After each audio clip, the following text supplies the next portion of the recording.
Greetings, beloved brothers and sisters.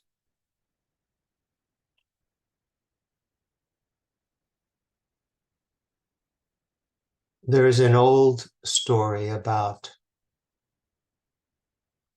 a person who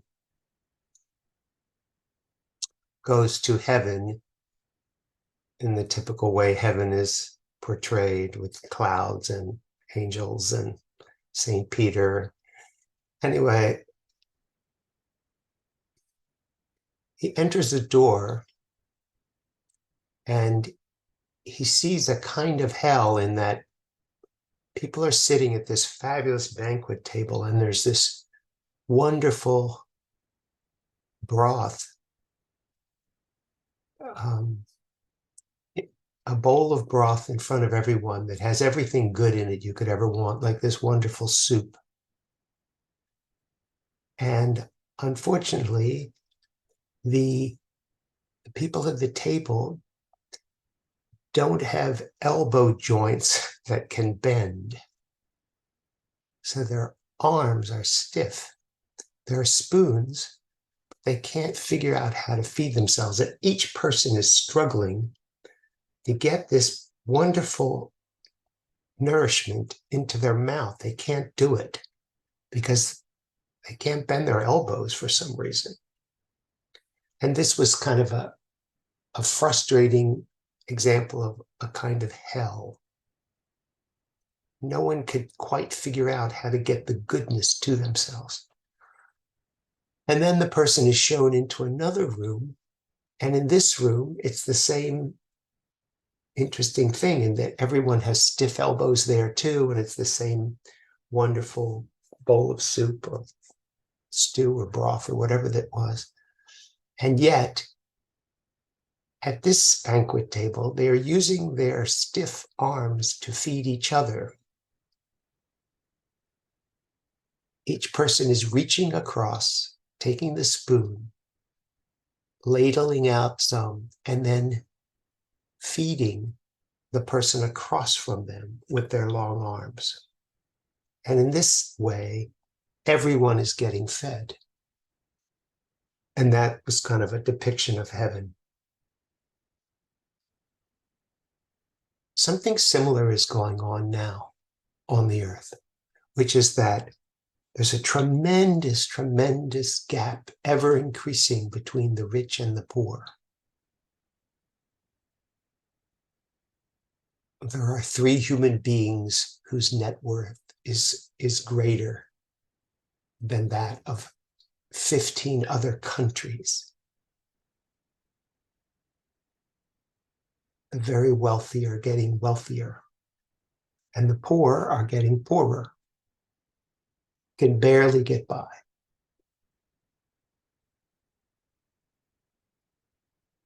And it's all based on this mistaken notion of scarcity, that there aren't enough resources, so they need to be hoarded.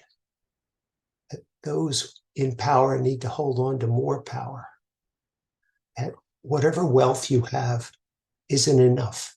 You need more and more and more. And you're never satisfied. And other people are seen as a threat. Now that I have mine, I have to make sure that other people don't get theirs, because that might mean that I would have less. This whole premise is antithetical to how the universe is really set up. It goes against everything, that in the giving you receive, and in the receiving you are giving. And that sharing is how you are nourished. Right now, there is enough food on the planet to feed everyone so that no one is hungry. There's enough energy so that no one has to be in the dark.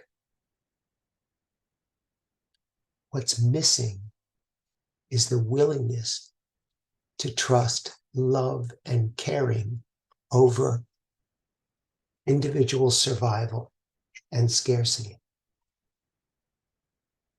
It's as simple as that. And those who have taken that bold stand called, I can give and I can genuinely help, do not deplete their resources. If anything, they increase them. The more you give, the more you have to give. A simple exercise such as counting your blessings will show you that this is true. The more blessings you become aware of, the more there are to see.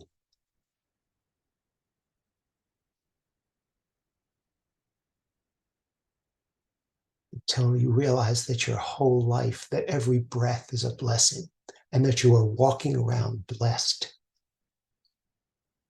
And your world becomes one of seeing your blessings everywhere. It's all based on the decision to trust, a decision to look for love in places where it may not seem to exist, a willingness to accept what is right in front of you. Examine what has shown up before you. And then continue to choose for love, to bring forgiveness and compassion and generosity to everything you behold. Out of that, your world changes. There is enough. You are enough. You are blessed. And you have plenty. Once you change your mind about scarcity and appreciate the abundance of life,